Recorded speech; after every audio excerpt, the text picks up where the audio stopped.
Have you experienced the awesome power of the Panasonic Real 3DO system? Obviously. Presenting 3DO, the most advanced home gaming system in the universe. It's time to put away your toys. 3DO from Panasonic, Gold Star, and Creative Labs. A new low price and free games. Mind-blowing graphics of Panasonic Real 3DO. 3DO.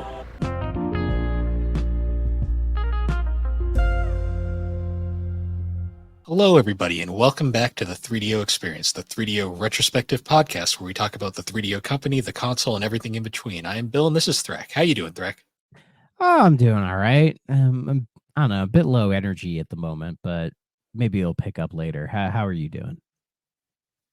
I'm doing all right. Just getting through a short week. I'm actually going on a vacation this weekend. I'm heading down to Alabama to go watch an IndyCar race, so that'll be fun. Sounds good, but sounds good. Yeah,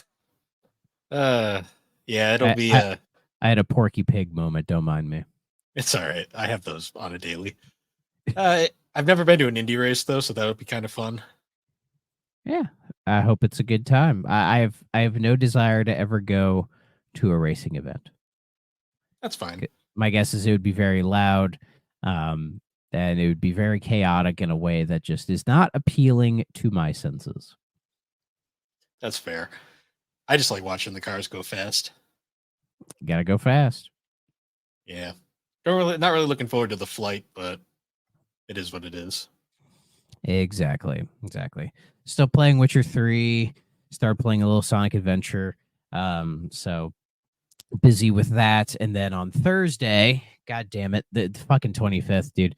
So on the 25th, all to Game Pass, another Crab's Treasure is dropping, which is that like Crab Souls-like thing that I've been very curious about.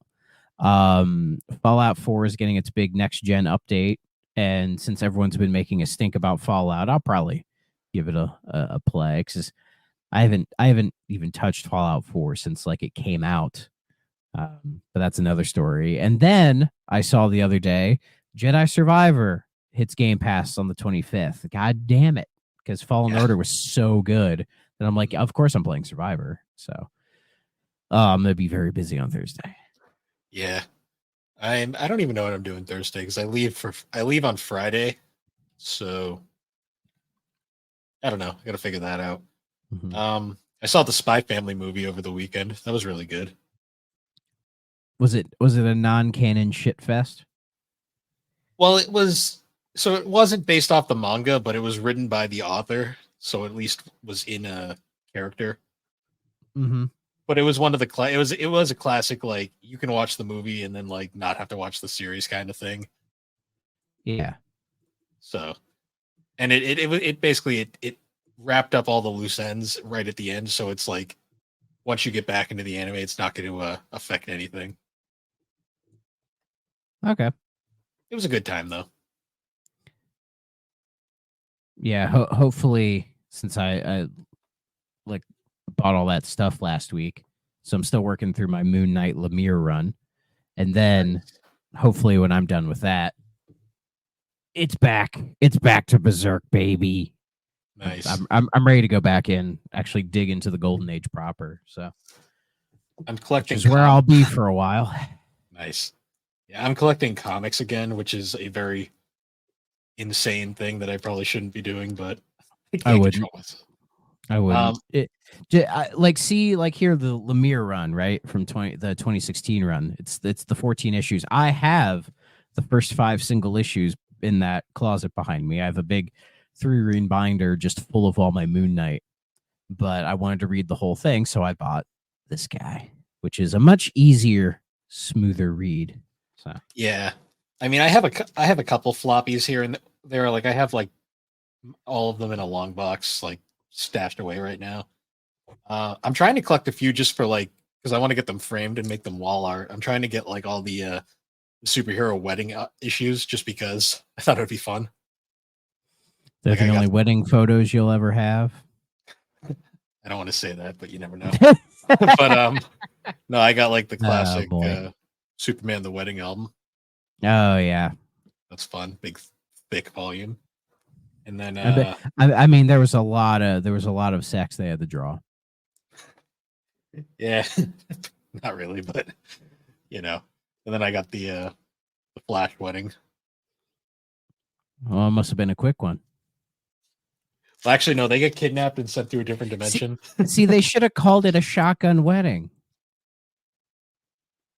It Yeah, was fast because it was done fast. Gotta go fast.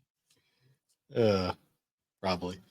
Yeah, I got a few more that I've got ordered, but I want to do that mostly just to have for probably the background of the set and stuff.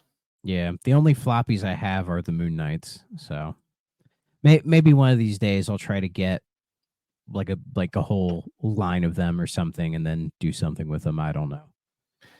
The trades are the preferred way to read them. So Yeah, trades are the where it's at right now.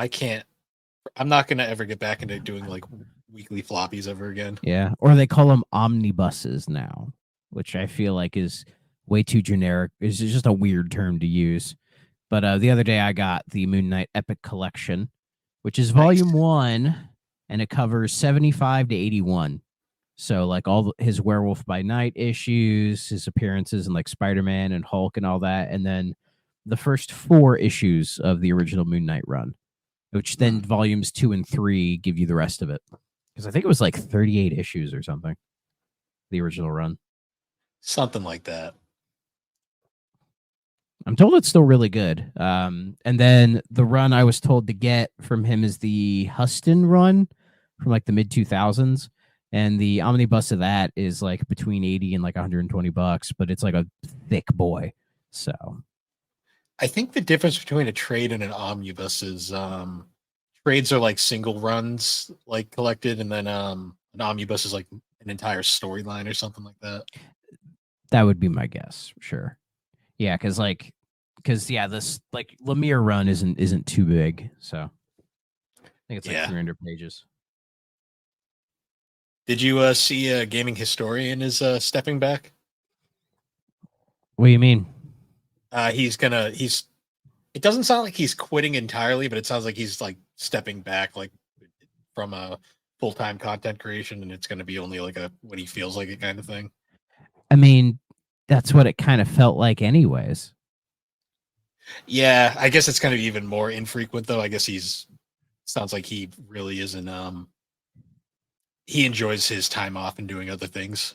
Yeah. Oh, I missed the Oregon Trail video, so I will have to watch that. Because yeah, he'll do like the big documentaries, and then he'll fill them in here or there with like smaller stuff. But Yeah. Sounds like from what his tweet said, it just sounds like he got like a break and then he realized he enjoyed not working on the videos. I mean, you get a break from work, and then you realize, man, I really don't like work. Yeah. I mean, hey, good for him though. I mean, I think he's already left his mark on the internet as it is. Yeah, yeah. I mean, I'm not sure what he's actually going to be doing, but I don't know. Maybe his actual job. well, wasn't he like a history teacher? I think so, or like a teaching assistant, anyways. Yeah. So I will read this and see, but Yeah, I saw that. That was like a big deal for like a couple days, and then like most things on the internet, people just kind of moved on. yeah, usually, like I think, is Stellar Blade out yet? Uh, I forgot about that game. Okay, because I feel like there was like kind of a peak, and then it just kind of calmed down because I think most people realize it was being really dumb. Oh, there's a countdown on Google for its release. So no, it's not out yet. It's 2 days. There's a countdown for every game. I've never actually looked up a game that's coming out soon. I did. There's like a legit countdown just on Google. It's kind of funny. Oh, it comes out the 26th. Okay.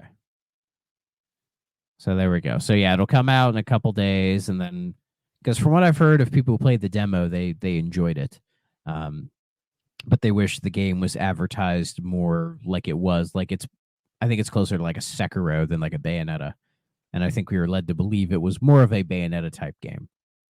And Yeah, they're like they should have just said it was more like fucking like Sekiro, But other than that, people seem to be enjoying it as far as gameplay is considered. Looks interesting. It's something I'll Yeah. probably not get around to anytime soon, but Oh yeah, I'll probably never play it. yeah, unfortunately these days it's really hard to time to play games among other things. So Especially when there's so many games to play. yeah, especially when you want to have a life as well outside of that. Nah, fuck that. I have no life. Fair. But yeah, so I guess moving on now, talking about our game for this episode. If you can tell by the background of Thrax's screen over there, we're I talking mean, about it doesn't move. It just stays. no. So, look at that I- art. Look at that art. That looks like the art of like an indie metal band. You know, like an indie, like technical, like death metal revival band. You know. Yeah. Even the font on the name looks like something you'd see out of a metal band or something. Or like it would be in like say the metal section of like a movie scene where it's like in a CD store, you know. Yeah. So this is an interesting one because this is a new 3DO game. As in, like, this only came out like a year ago. Yes, If that. it was a hobby project or fan made or whatever you want to call it from a guy by the name of Retro Love Letter, who I guess in his spare time works on doing stuff within like he's like a 3DO homebrew kind of guy. Like I think that's just what he does in his spare time. Let me go to his YouTube real quick. Let's see. It says an avid coffee drinking software engineer documenting my homebrew game development journey. And it makes sense why he would pick 3DO, considering it's completely an open source console at this point, and it has no region locks or anything. So making homebrew games for it is probably pretty easy. Yeah, and on his YouTube, all of his videos are 3DO stuff. Nothing else. And it was published by a company called World of Games, which is a very interesting. They have a very interesting logo because they have the Triforce in it, which I guess is technically not a copywritten symbol, but I'm like, that's a bit. I'm sorry. I bet Nintendo kind of looks at it and just wants to sue, but they can't. I mean, that just looks like the shield from the original Zelda game. Kinda, yeah. Hold on, let me compare it. Yeah, because the original NES one, it goes like what looks like window shutters or something. Oh wait, no. Let's get the cartridge. Yeah, it's heart key, like one of those weird lion things, and then another heart, right? Though I think on the front cover, one of the hearts is replaced by what looks like blinds or something. So, but theirs goes Triforce heart, a bunch of hearts, and a key. So Yeah. And what's yeah. interesting and is, yeah, the Triforce is not a Nintendo thing, you know. no, if they could copyright it, they would. What's also funny is they have a kind of Zelda inspired logo, but the primary systems they work on is they release homebrew material for the CDI, the 3DO, and the Dreamcast of all things.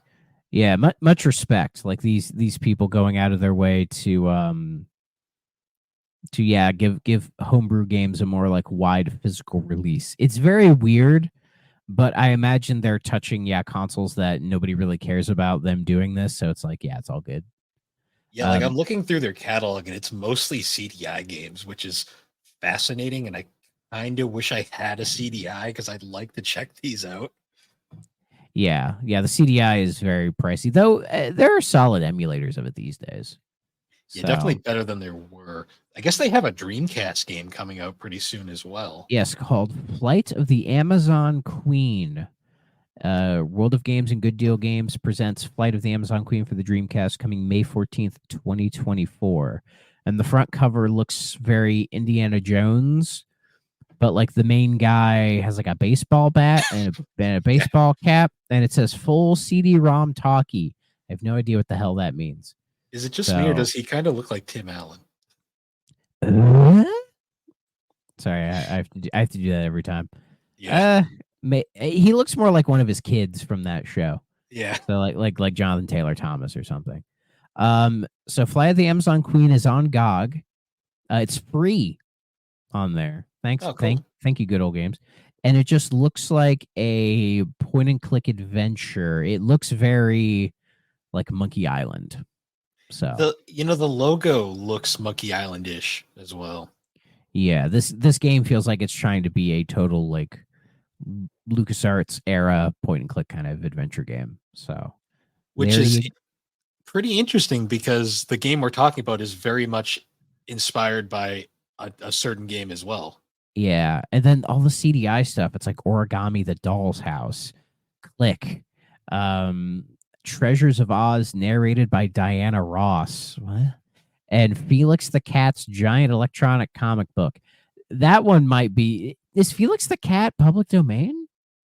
He might be at this point. Okay, I have no idea. I mean, Steamboat Willie is finally, so. Oh yeah, Felix the Cat was made in 1919. So yeah, he's well into public domain now. So I guess like initial impressions, like because I remember we had mentioned this game on a previous episode because we found it on eBay and Yeah. we wanted to check it out. And I guess like initial impressions, like what did you think like booting it up? Well, seeing this, right, and then looking at the back, the screenshots and reading through the manual, my first thought was, oh, it's just a Wolfenstein 3D clone. It's closer to that than Doom, but of course, people are going to make the Doom comparisons. The big way to tell the difference between a Doom style boomer shooter and a Wolfenstein style shooter is Doom has elevation and like levels within the stages themselves. Wolfenstein is very flat. Yeah. Doom has like open areas and like usually like smoother controls, and it feels much more expansive. Whereas like Wolfenstein 3D, feels very, I don't want to say grid based, but it feels like more maze like in that kind of way and not really having like any puzzles or anything, Yeah. Like there's like 3 levels to this style of shooter to me. There's like the Wolfenstein level, which is kind of like the most basic. There's like Doom, which is a bit more expansive. And then you get to like the Duke 3D, which is like full on like explorable worlds and like interacting with everything. Yeah. And this very much falls into that, the very first of the bunch, which is probably because it's from what I've seen of Mr. Letter, this is probably his most expansive project that he's done. Because again, looking at his YouTube, he has like, he has a bunch of documentation, like video documentation of him working on the game. And then he's done like a Pac-Man clone for 3DO, like a 3DO like puzzle game, and then he's like working on making like a 3D engine for it. He ported Tempest, I think just Tempest to 3DO. So I get the sense this is probably his biggest project to date. I would say the impression I got from playing it was this feels like a proof of concept in a lot of ways. Like, yeah, when I play, like the big thing I noticed right away when playing this was it's not the most graphically impressive game by any means. It is if you've played Wolfenstein, it's about on par with that. It probably looks a little better than Wolfenstein, but it doesn't have the id polish that like that Wolfenstein has like some really good polish on it. This game there's a noticeable lack of polish, but I think that is something that happens a lot when it's just like a single dev doing like homebrew stuff. They're more focused on the functional aspects of the game, getting it to run and be playable. Like if you know the term vertical slice, which is in game dev speak, it's when you give a publisher something like, here's the idea of a game we want to make, and then the publisher's like, yeah, here's some money, go make it. Right? This feels like a vertical slice if it was an entire game. Yes. Like, to me, like the thing that stuck out the most was the way this game controls and feels is very smooth. Like this game like compared to all the 3DO shooters I've played so far, this one feels great. Like it is, I think he put all of his time into programming it and making it play very well. And then he kind of built a game around the engine. Yeah, it's easily it's not the best controlling 3DO shooter in my opinion, but I think it is in like probably the top like 5 or 10. because it's surprising how many shooters there are for 3DO. Yeah, Like thinking about it, and then this one, if we're going to compare this to say some of the official ones, it does a much better job of like controlling and feeling like if this feels better than PO'd. oh yeah, But I think the Wolfenstein 3D port to 3DO is still smoother than this. But you can tell that particular version of Wolfenstein 3D is the main inspiration for old Mr. Fury over here. Hmm. Yeah, because I mean, comparing it to PO'd, I mean, PO'd is, I'll give a little slack because it was trying to be like almost Duke 3D ish in terms of level designs, but it just wasn't programmed well enough for that. Yeah, Uh, 3DO just couldn't run it, and that was kind of like the biggest issue with PO'd for me. yeah, or I bet it could have run it. They just didn't put enough time into it, or they didn't truly optimize it. I feel like the 3DO Yeah, would have done that game better. it's sort of the same issue I have with another specific 3DO shooter we haven't covered yet, which we will get to later. Hmm. If it's the one I'm thinking of, I know what you're saying because that game definitely has a better stylistic look to it, but it has some issues. Exactly.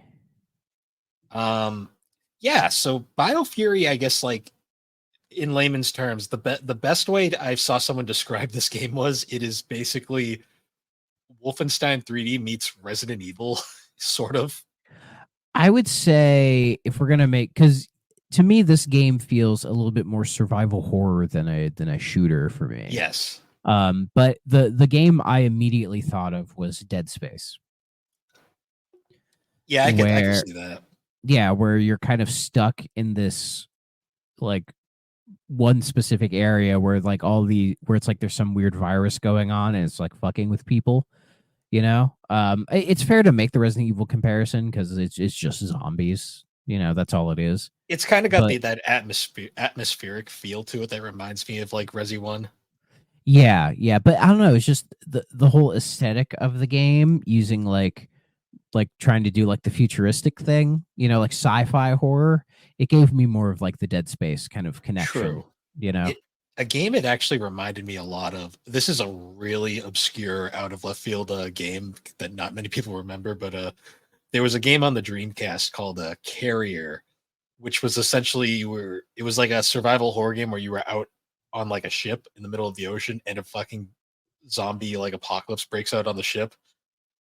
Yeah, it goes bad real fast. Like okay, yeah, I've never seen this game before. it's Okay. very it's not great, but it's for Dreamcast, it's very charming. It looks like one of the many Resident Evil clones at that time. Yeah, it's not as memorable as Blue Stinger or Illbleed, but it's still kind of interesting. Yeah. But yeah, Dreamcast exclusive, I imagine. oh yeah, Yeah. made by Jalico of all things. Jalico. Oh, R.I.P. But yes, so Biofury also has a story, and the way that they present the story to you, I really like.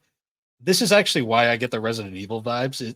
It's explained to you entirely through like note papers that you find throughout the stages, and you stop and read them, and it kind of has Yeah. that same kind of like Resident Evil feel, where it's like you're getting like pieces of a bigger story thrown at you, and you kind of have to decipher them as you go. And if you miss one, it completely messes with the story flow. Yeah, and it also reminds me a little bit of like Dark Souls, where like the only story you get is purely through these like lore, these random pieces of lore that you find. Yeah, it's a very old school feeling game. Very, oh, absolutely. But that's probably to accommodate for the hardware. Yes, and I will say this game does optimize the 3DO very well in terms of processing power, anyways. Like, Yeah, like it. I didn't really have any hardware issues at all. It ran perfectly fine. yeah, no slowdown, no like stuttering, like very smooth. It was actually, I'm so used to playing like PO'd and like Doom and like other games on this thing that like it actually was throwing me off how smooth it was controlling, and I was like, this just doesn't feel right. Yeah, yeah. Like I had, I think one kind of glitch, but I guess we'll get into that as we get further into the game. But outside of that one little thing, I mean, it ran perfectly fine. I had no issues with the game at all, which I think is just a testament to how well he was working with the hardware. You know, Yeah, because I could imagine there's probably some homebrew projects that maybe go a little too above what the machine is capable of, and so it just wouldn't run properly. But now he knew what he was doing. yeah. And as for the game itself, now I guess like so the game is only 12 levels, which isn't bad. Like that's for a game of this style, like 12 levels, that's pretty standard. I'd say that's perfect. It's not too long. It's not too short. It lasts just the right amount of time to get in and kind of appreciate it, and then get on out. You know, it didn't need to be any longer, in my opinion. Yeah, and it definitely fits that id style first person shooter design where like you kind of go around, you find your weapons, you can find secret doors and hatches by like tapping around on walls that look mysterious. Like I found a few like weapon rooms and health rooms like by doing that. Mm-hmm. Um, And then there's a couple times where you actually have to find like the secret room to get like a key or something. yeah, because this game also does like the Doom style key cards where you have to find a couple of keys to open specific doors to get to the net. It's very much an id style old school first person shooter. Yeah, yeah. You can definitely tell it's a style that isn't really in vogue anymore because it does require a lot of backtracking and Mm, can hurt the pacing of the game a little bit, but I think that's only for people who aren't really prepared for this type of game, you know. yeah. One thing I will say is this game is very effective with its atmosphere because music is not really a huge part thing in this game. It's very much just atmosphere. Yeah, it's just noises, you know. It's like just like the horror ambiance mixed with like, you know, monster sound effects. And yeah, it's very very bare bones in the audio department, but I think that is a strength of the game, Mm. you I know. was Not actually kind of curious to see if it was just like an FC10 thing again, and I booted up the FC1 to see, and it's the same on both. So it was definitely intentional.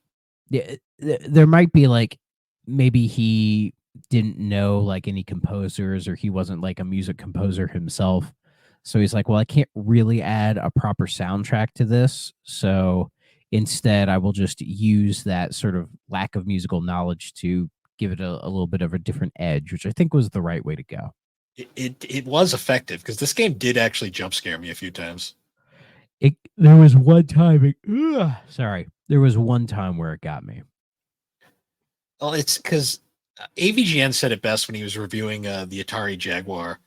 He had mentioned how obviously the Atari Jaguar version of Doom has no music. That does actually change the way that game feels at times because, like, when there's no music, you notice a lot more things that you normally wouldn't notice when you're playing Doom normally. Well, yeah, but I think the issue with Doom was that like it's known for that iconic soundtrack, so it not being there is very noticeable. But there probably was somebody who their first time playing Doom is on Jaguar, and that's just how they assumed the game to be with no music, you know? Hmm. Yeah, because I remember like playing Biofury. I came around a corner once and I checked the corner that didn't have the zombie clown policeman looking man. Um, and like I was like, huh, looking around, all of a sudden just like I turn around and he's just in my face, and I was like, whoa, like holy shit.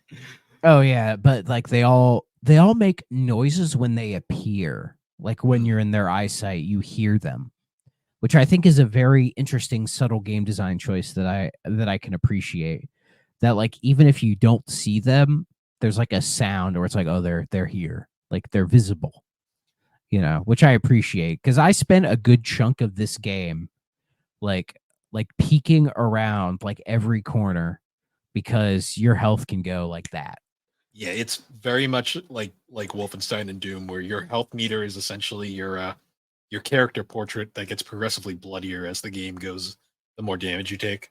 I think you get 6 hits. Yeah, it's pretty quick. Yeah, the worst are, I think, the dogs. Like, the dogs are the ones that fuck you up. So They're shorter too, and they're harder to hit. yeah, but later on, when you get like other weapons, they become a lot easier to deal with. So, but yeah, with the manual, I like they even have the little portraits for the 3DO and the controller, like how they used to. I like how I love how he was like ballsy enough to put the Panasonic logo on there. He knew, or was that World of Games Publishing doing that? That's true. So, and it's a very simple to the point manual, but I like it. So, like all the different enemy types, we have inmate, slow but uses his chain for a range attack. You don't see him that much, the inmates. So the inmates actually were very effective to me in terms of like spookiness, because a lot of the times they would put them in those rooms where you get like the hanged inmate in the background. Yeah, And that like that'll throw you off because at first you think that's the enemy, and then you realize no, it's just decoration. Then you turn around and there's an inmate there, and you're like, whoa, hello. and a lot of times they'll put him in the smaller rooms so that their range attack can like hit you. You know, you have the guard uses his gun in a blind fit of rage. Those are probably the toughest enemies to deal with because you see them a lot. Yeah. And then they're the ones that actually, shoot their gun. So they can be a bit of a pain because it feels like the rate at which they fire their guns is completely random. So, and then you have the lab scientists who are slow but bite hard, which are just more your standard zombies. Never had an issue with them ever. The canine dog, weak but very fast and hard to hit, which we had mentioned. And then the mystery beast that only appears in like the last 2 levels of the game. Yeah, fuck that thing, by the way. I don't even know what name it has or something. I must have missed it in the lore dumps, but yeah. And those lore dumps are very long and kind of dry, unfortunately. Like, yeah, they're spooky to a degree, but I feel like I'd need to read all of them one by one to get the full grasp of things. for sure. It'd be interesting if like the whole thing was online so you could just read the whole thing, but probably not. Yeah, there's not a lot of information on this game online at the moment. I mean, it's a year-old homebrew game, so I'm True. not really surprised. The only knowledge of the game we could potentially get from is the developer himself. True. As for weapons, you got the standard like quote unquote Doom equivalents. Like you got the pistol, which is the standard gun. You got the shotgun, the taser prototype, a semi-rare weapon with great stopping power. I don't know if I like that thing. It only worked in close range. That's like its downside. The only it was nice for, say, if I knew I was going into an area where like a dog was coming at me and I could just pull it out and just get it in one shot, because most enemies it would take out in one shot, but as it said, you had to be super close. Yep. And then of course the remote missile launcher, which is the hardest weapon to find, but it's basically the BFG. Yeah, and it was most effective in one scenario. Yeah. Like there's one specific situation I feel like you need it. Genuinely. It's the I forget which numbered level it was, but it's the one where like this game has a lot of the timing door puzzles. Like I would argue it has too many of them. Yeah, those were a little annoying later on. Especially with the controls, because this game is not really meant to be like a quick reflexive based game for this kind of like timing puzzle stuff. So there was one specific one that I found the button for, and I kept trying over and over to run there because this game doesn't give you a run button or anything. So like your default speed is pretty quick anyways, but I think it would have helped to maybe have a dedicated run button for a situation like this, because I kept trying over and over and I just could not, no matter how efficiently I got my path from the button to the door, it just kept doing that. And so what worked was I sat right by the door and then shot a remote missile launcher and then aimed it at the button and it worked. And then I walked right through. I don't know if that was intentional or not. It might have been, but it was a little annoying. And then I think it was level 11 probably had the worst door puzzles because it just had a bunch of them, and then that's when you started getting bombarded with the giant monsters that take like, I think it's 10 to 12 shotgun hits if I counted correctly. Yeah. So And one downside to this game too is because it's more horror based, ammo is not nearly as plentiful as it is in Doom, at least in my playing the style. the ammo is scarce, but you can get by with everything. Yeah. That there was a couple times where I ran out of ammo, but I think that was when I was like early on and didn't and kind of had to figure like, oh, this is more of like a horror kind of game. Yeah, as So long as you play with the mindset of like, you have to conserve your ammo and actually think before you shoot, yeah, you'll do fine. You can't just do like Doom and just be like I'm Rambo running around just shooting everything. yeah, you need to be able to use like all your weapons effectively, because the shotgun is easily the best weapon in the game. It Mhm. has a fantastic range, and a lot of enemies it'll one shot them, but most enemies are down at about I think 2 shots, right? So it's a very effective weapon to have, and it's the one you want to conserve as much as you can. So a lot of times I would just build up my pistol ammo. Like at one point in the game, I almost had like 100 pistol rounds. And so I went a lot of it where I'm like, oh, I know where these because you learn the game as you go. Like you learn where all the enemy placements are, and you're like, oh, I can just peek around this corner real quick, get them, and keep going. And then that's when I would start to use the pistol more, to just like mash the fire button to get rid of them. So Yeah. What'd you think of the graphics, like level stage kind of looks? I thought they looked good, but they were a little basic. yeah, lacking in polish, but I give them credit for trying to have some variety. So like the walls go through like I think like 4 different looks. You have like the standard kind of like grubby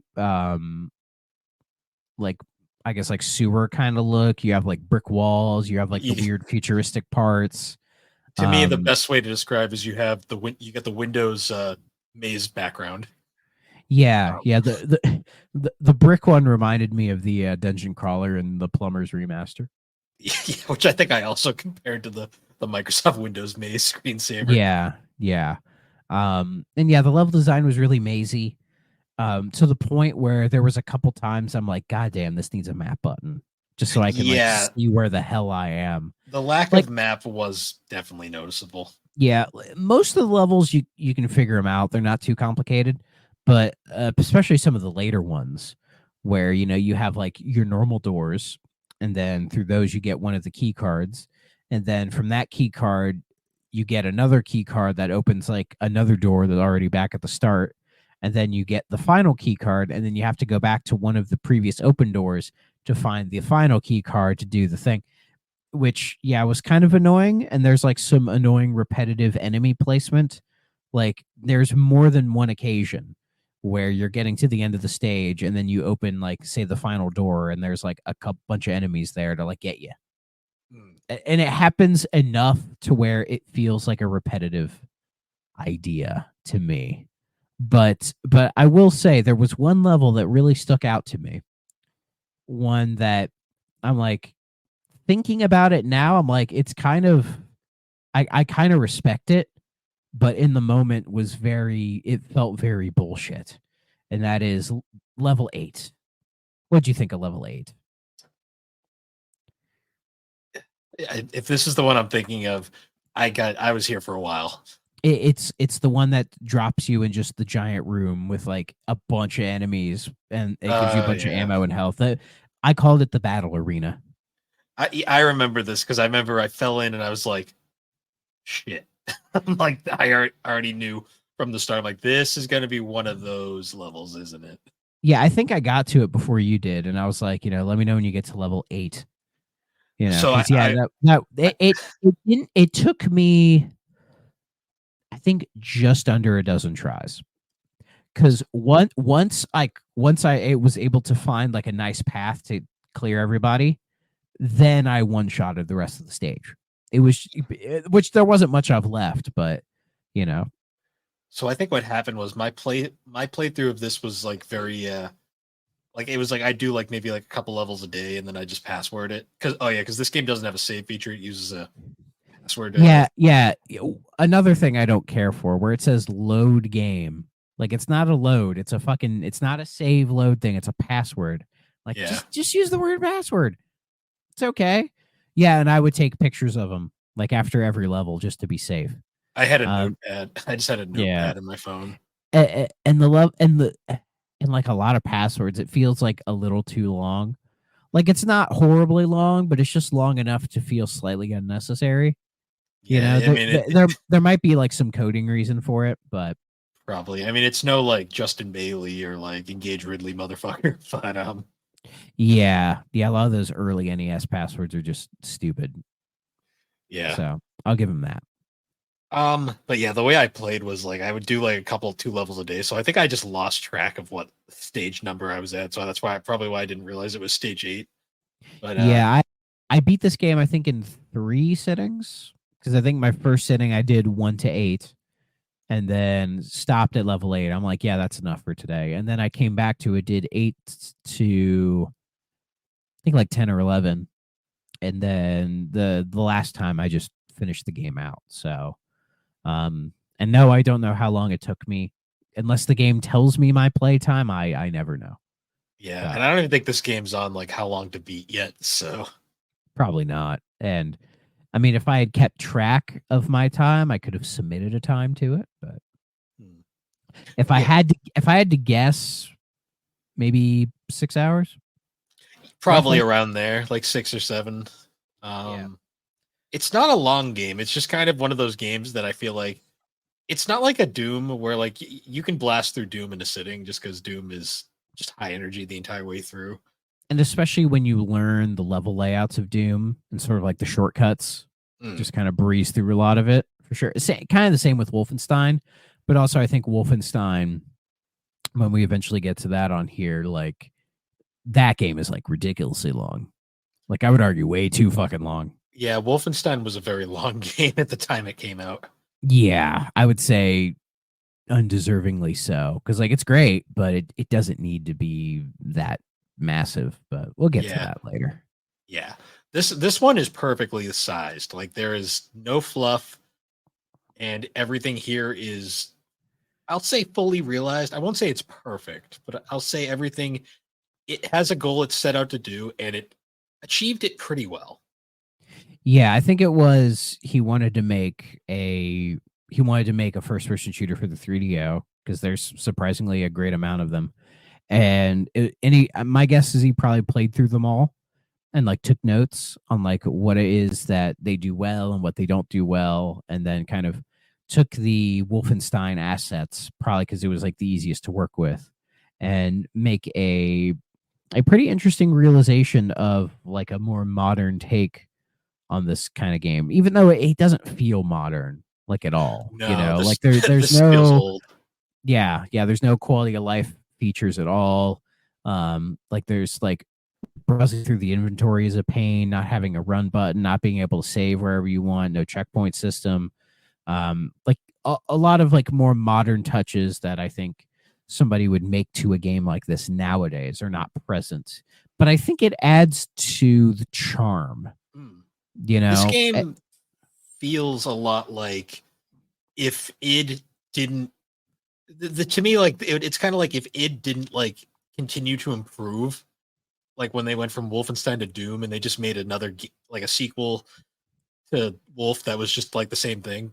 That's kind Like of what Biofury feels like.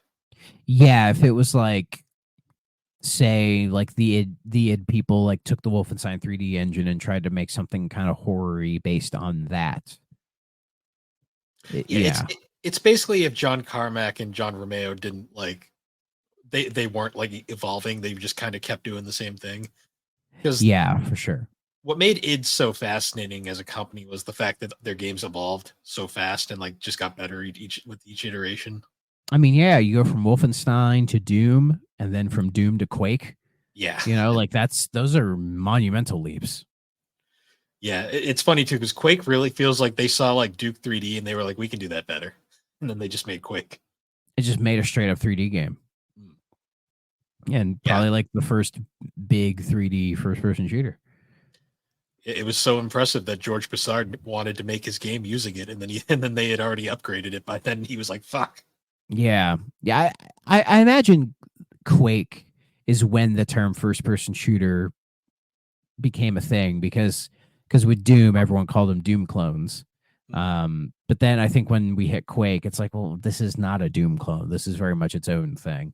And then people went, first person, it's first person and you're shooting things. So a first person shooter. It's like I perfect. think the big turning point for FPS games was Unreal Tournament, when it really just became a fucking like multiplayer thing. Yeah, that was around the same time, I think, or a little bit after Quake. Unreal was shortly after. I know that. That was Yeah. really that was like the It- big like holy shit, this is a thing. I think it was around like Quake 2. Yeah, because Because Quake 2 was also big. and then Quake 3 basically copied Unreal and made it a arena game, multiplayer game. Was it 3? Yeah, because 3 was the arena one. Okay. I thought it was 4 for some reason. Now 4 was like the one that Raven made, and it's good, but it's very much a Raven game. Yeah. Good old Raven. Yeah. So the only downside to Biofury I find is nothing against the game itself. It's I like it, but it's kind of unremarkable once you finish it. You're kind of like it's good, but it's nothing original. I I took a picture of the end screen and posted it everywhere, and it's just an end screen. It's nothing that spectacular. I Like like you didn't earn that much for like beating the game, other than just like, oh, you beat it. Good job, kid. I'll say the developer's name is very appropriate because Retro Love Letter is kind of what this game feels like, because it is very much a retro love letter to this era of gaming. Oh, absolutely, absolutely. There's very little compromise, I think. Like it's literally like And like when you beat the game, you don't unlock like a new mode or like nothing. Imagine if you unlocked a hard mode. I'd be like, this game's harder. yeah. I mean, the game wasn't brutally difficult. I think just about every level took me. I don't think I one shot at any level. Like most of them I died like say a couple times, but there's a few that like the last level was the one that really fucked me up because that one took a lot of time because there was just Yeah. so much shit that happened in that final level. But I felt really good when I finished it. It definitely felt like an old school game where the whole like the satisfaction is beating it, not so much the reward you get for beating it. Yeah, exactly. Yeah.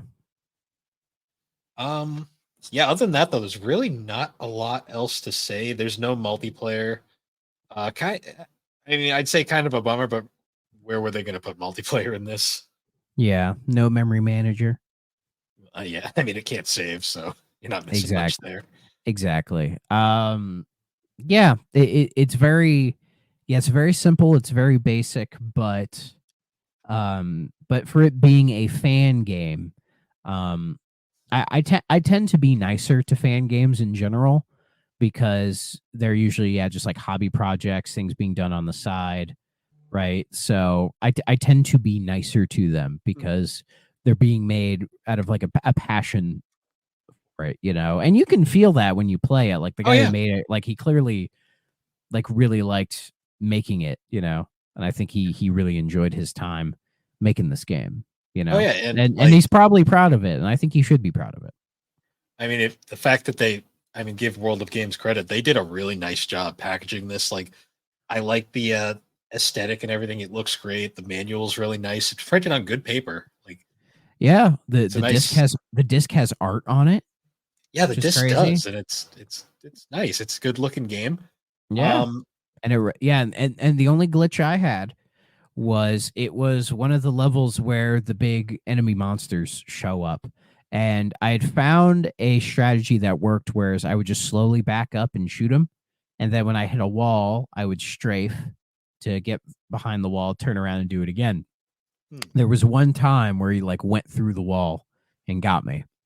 And at first I was like, was that a glitch or can he do that? But it never happened again. So I'm thinking it was a glitch. Yeah, and I'd say the most important thing is the fact that I had fun playing it and I never got frustrated. I think I got frustrated maybe once or twice. But to Yeah, be fair, when I play games, I tend to get frustrated in general. You know, I was like, just fucking bullshit, it's fucking shit. And then as soon as I solve it, I'm like, oh, cool, I solved it, cool. see, So like, I never hold it over a game's head unless it like gets in the way of the game. But this didn't do that. yeah, like in all honesty, I'll probably put this in again and give it a shot at some point in the future. Like, it's not like a one and doneer for me, like some games on 3DO are. Yeah. Yeah, it would be curious to maybe play through the first level again or something. What would have been nice is if, say, you beat the game, and then you unlock a level select. Then you could just That would pick have been which cool. level just to kind of mess around with them, you know. I guess, I didn't save my passwords, so yeah, true. I guess technically, if you save them all, that's technically a level select, but that's a pain in the ass that you shouldn't have to do. exactly. Um, yeah, but I mean, say sometime in the future, if I'm feeling like Wolfenstein, I don't feel like playing Wolfenstein, I can just throw this in, and it's basically the same thing. So It's better than 3DO Doom. that's not hard. I mean, PO'd is better than No, 3DO Doom. that's true. That's true. I mean, 3DO Doom is basically the bottom of the barrel when it comes to FPSs on 3DO. Which So yeah, so nowhere to go but up, folks. yeah. Um. So yeah, I guess I'm curious if he's going to do more because I know I'm now that we've kind of dipped into it, I want to look more into the 3DO homebrew scene, see if there's anything else. Yeah, I would be curious too as well. So must play. Okay, stay away. I'd say this is a must play. I mean, it's not a hard game to find. If you like this style of like FPS, it's fine. It's a good game. It's not bad. I mean, if it's nothing groundbreaking, but I'd say give it a shot. Yes, I would say it's a must play as well. Like even if I wasn't being say nicer to it and comparing it to all of the officially released FPSs on the 3DO, I would still say this is like one of the better ones. Yeah, honestly, Like comparing them even to officially released product. You know, it's pretty impressive what he's able to do with it. Like it's not pushing the hardware or doing anything crazy. It's just like a no nonsense spooky shooter, and I think it does what it does very effectively, you know, despite some issues that it has that could probably be refined for either a direct sequel or maybe him just doing something a little bit more expansive later on down the road, whatever he decides to do. um you know, I still think it works really well for what it is, you know. Like I'd say yeah, this is, as I said, I think this is better than PO'd, at least on the 3DO version. It's better than 3DO Doom.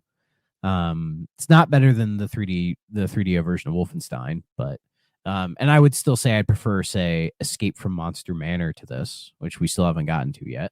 yeah, But even still, I would say, yeah, if you're into, I mean, if you listen to this, you're into 3DO.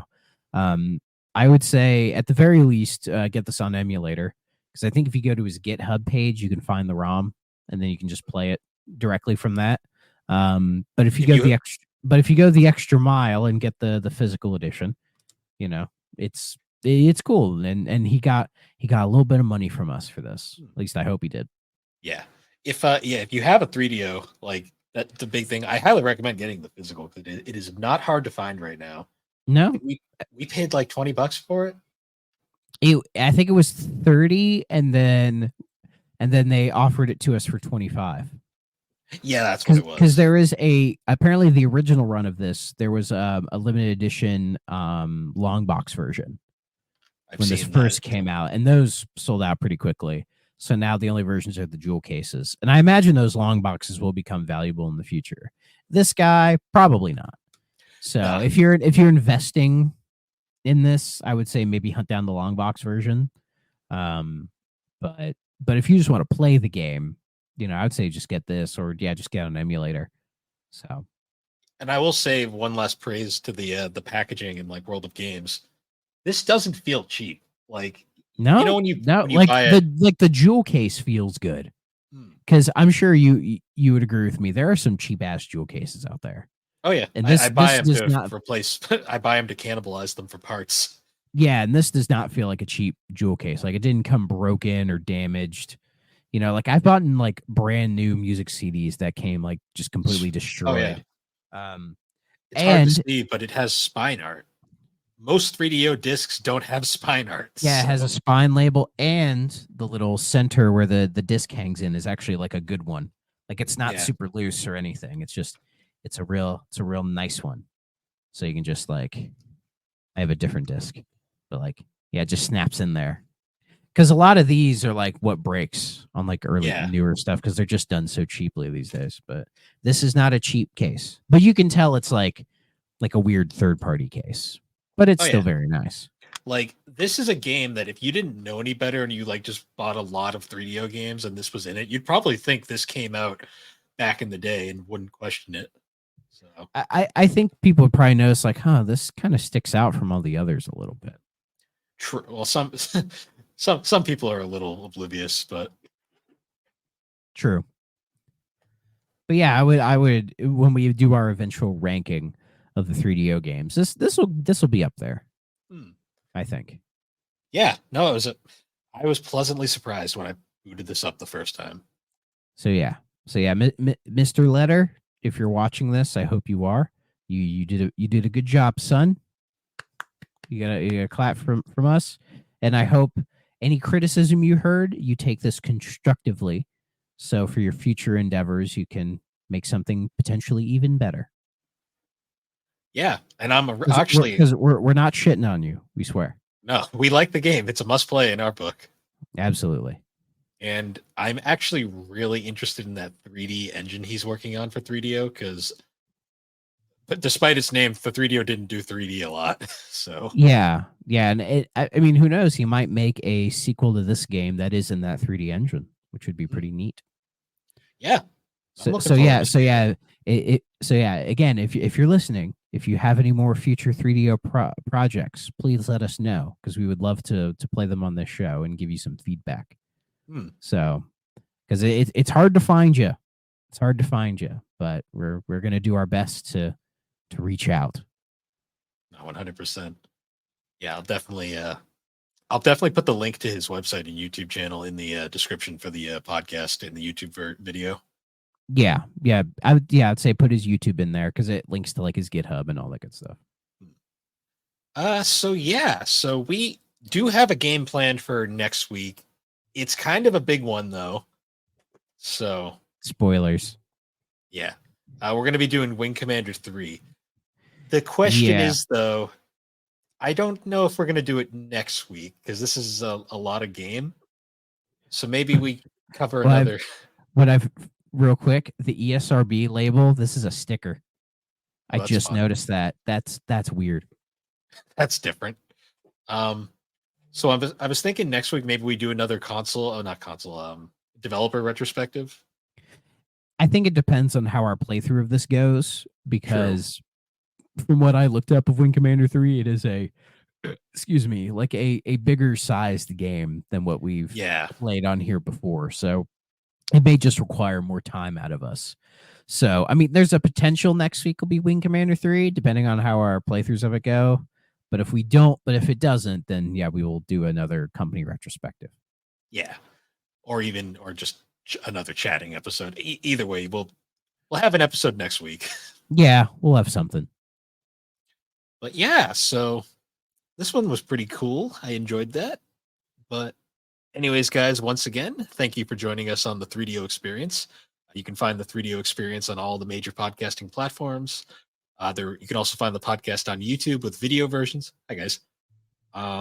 And you can find all of our links at linktree/The Barber Who Games, or you can join the GNC Podcast Network Discord server to find all things GNC, 3DO Experience, Geek Addicts, talk gaming, anime, or just general nonsense.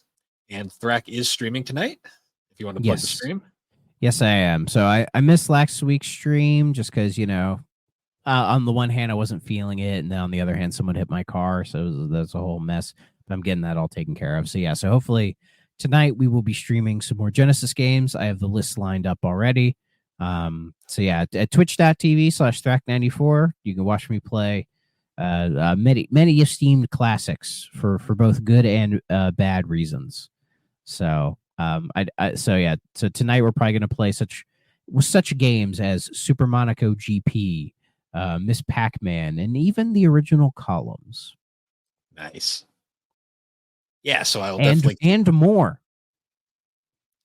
No, they're fun times. I'll try to hop in on the Twitch chat to hang out with everybody, and I'll be sure to include the link to that in the description for the podcast. And with that, everybody, we'll see you all later. Bye-bye. If you're not playing on a 3DO system,